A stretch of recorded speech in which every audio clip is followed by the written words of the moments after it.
ស្រស់ត្រីស្រស់ស្រស់ណាស់ណែបងប្អូនជួយទិញត្រីខ្ញុំម្នាក់2 3ទៅចាំខ្ញុំផងគុណណាឆាប់ទៅហូបបាយទៅនឹងអើបានទៅរៀនណាកូនអត់ទេខ្ញុំលេងមិនទាន់អស់ចិត្តផងហើយក្បាលខូចមែនគុណណាចូលចិត្តធ្វើអ្វីដែលផ្ទុយនឹងសម្ដីឪពុករបស់គេកូនប្រុសយកកន្ត្រកអាធំមួយមកឲ្យពុកដាក់ត្រីបន្តិចមិនក៏ឯងយកកន្ត្រកអាតូចនេះមកធ្វើអីពុកប្រាប់ឲ្យយកកន្ត្រកអាធំព្រោះខ្ញុំចង់យកអាតូចខ្ញុំបានសន្យានឹងខ្មោចប្រពន្ធខ្ញុំហើយថានឹងមើលថែថ្នាក់ថ្នមគេដោយក្តីស្រឡាញ់ហើយនឹងមិនវាយដំគេទេបុណ្ណាពុកចេញទៅនេសាទហើយពេលដែលមេឃបើកថ្ងៃកូនយកត្រីទាំងនោះទៅហាលផងហើយបើមេឃភ្លៀងកុំភ្លេចយកមឹកស្ងួតដែលពុកហាលនៅខាងមុខផ្ទះនោះទៅទុកនៅក្នុងផ្ទះបាយផងណាស្ដាប់បានទេកូនបាទពុក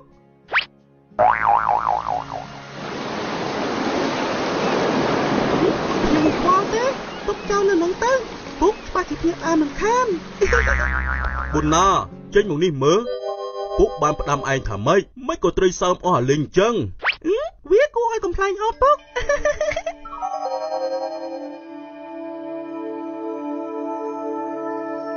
អូនសម្លាញ់បើអូនជាផ្កាយមួយក្នុងចំណោមផ្កាយទាំងប្រមាណដួងដែលនៅលើមេឃនោះមែនចូលប្រាប់បងបានទេថាគូអប់រំកូនដ៏រឹងរូសរបស់យើងយ៉ាងម៉េចគេតែងតែធ្វើអ្វីដែលផ្ទុយពីសម្ដីរបស់បងជានិច្ចបុណ្ណាក្រោកឡើងកូនថ្ងៃរៀបកំពុះចុងដងហើយណាឆាប់ក្រោកឡើងប្រយ័ត្នយឺតណាយឺតថៃពុកឯងត្រូវទៅនេសាទជាមួយពុកហេតុអីក៏ខ្ញុំចាំបាច់ទៅនេសាទដែរពុកក្រែងរាល់ថ្ងៃពុកដាក់ខ្ញុំឲ្យតែទៅរៀនតើចាប់ពីថ្ងៃនេះទៅឯងមិនបាច់ទៅរៀនអីទៀតទេទៅនេសាទនៅឯសមុទ្រជាមួយពុកវិញ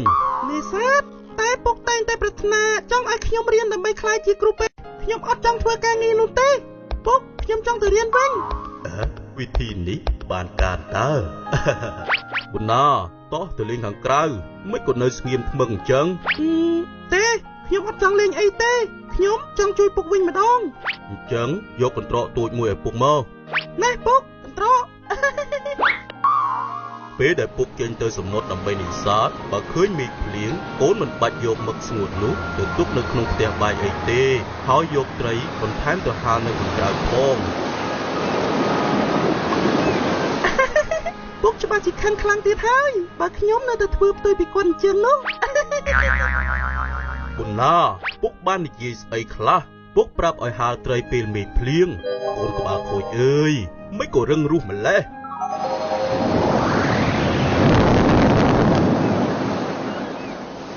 ពុកឆាប់ដឹងខ្លួនឡើងពុកពិសាអីខ្លះទៅឆាប់មានកម្លាំងសូមកុំចាក់ចោលខ្ញុំម្នាក់ទៀតអីពុកបុណ្ណាកូនប្រុសមើលទៅពុករស់មិនបានយូរទៀតទេពុកពេលដែលពុកស្លាប់ទៅកូនត្រូវយកសពពុកទៅបញ្ចុះនៅឯជើងភ្នំក្បែរភ្នំម្ដាយឯងផងចុះមិនមែនចឹងទេកូនគួរតែបណ្ដែតសពពុកទៅលើផ្ទៃសមុទ្រវិញចុះតែពុកកុំទៅចោលខ្ញុំអីខ្ញុំនឹងស្ដាប់បង្គាប់ពុកខ្ញុំនឹងមិនរឹងរូសដូចមុនទៀតឡើយពុកខ្ញុំសុំទោសនៅពេលដែលពុកនៅរស់ខ្ញុំតែងតែធ្វើអ្វីដែលផ្ទុយនឹងសម្ដីពុកនិយាយពេលនេះពុកទៅហើយខ្ញុំនឹងបំពេញបំណងប្រាថ្នាចុងក្រោយរបស់ពុកជូនទៅដល់ប្រពន្ធសម្លាញ់នៅឯឋានសួគ៌អរគុណអូនណាស់ដែលបានពន្យល់បង្ហាញផ្លូវប្រាប់បងនៅក្នុងសុបិនបងបានរកឃើញវិធីសាស្ត្រដើម្បីកែប្រែទម្លាប់អាក្រក់កូនយើងហើយចាប់ពីពេលនេះទៅបើសិនបងចង់បានអ្វីបងនឹងនិយាយផ្ទុយពីនោះពុកអញ្ចឹងសម្ដីពុកទាំងអំបាន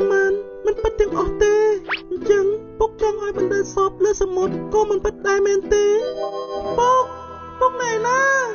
ពុកតាមពិតពុកចង់ឲ្យកូនមិនចុះសពពុកនៅឯជើងភ្នំក្បែរភ្នំឯងត្រូវទេពុក ដោយមានវិបដិសារីចំពោះអ្វីដែលខ្លួនបានប្រព្រឹត្តប៊ុនណាបានលូតចូលទៅក្នុងសមុទ្រដើម្បីស្វែងរកសពឪពុកពីមួយថ្ងៃទៅមួយថ្ងៃច្រើនខែពីច្រើនឆ្នាំគេនៅតែបន្តស្វែងរកសពឪពុកមិនឃើញចុងក្រោយគេក៏បានស្លាប់ហើយចាប់ជាខ្លាចជាសត្វក្អែកដែលហោះហើរជារៀងរាល់ថ្ងៃដើម្បីស្វែងរកសពឪពុកដ៏កំសត់របស់គេ